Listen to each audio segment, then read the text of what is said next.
नमस्कार मंडळी. बीचवर गेलो होतो शुभम भाऊने रविवारीची गाडी चोरून चालू आहे. मला सासूबाईने मटण खायला बोलवलं म्हणलं. लगेच आलो म्हणलं सासरवरून. मला म्हणलं तो मटण राहू दे, तो मटण नाही, तो मटण डायरेक्ट पुढून काढीन सासूबाई. सासरा तुला माहीत नाही बाई म्हणून नाही, इकडे एन्जॉय करू आपण. आल्याने त्याला आतमध्ये वाढला, डायरेक्ट पाणी उडवलं आले आणि मग बाहेर पळाला गडी पाय लावून. त्याच्यानंतर आम्ही गेलो मग कबड्डी खेळायला आम्ही पोस्ट ठेवला तर वहिनीला. वहिनी इतकी चिडकी, वहिनी भावाचीच बाजू घ्यायची. म्हणलं थांबा तुमच्या भावाची चिरतो जराशी.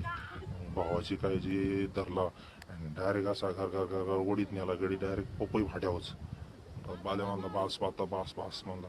माती शिरली मला, वाळू शिरली, आता माझ्या डायरेक्ट अंडरपॅन्ट वगैरे. आता म्हणलं चला, आता म्हणलं आता दुसरं काहीतरी करू म्हणलं. ठीक आहे मग यांनी माईच मारायची ठरवली. शिवाय डायरेक्ट ऐकायला पाणीच पाजायचा मला सारखा.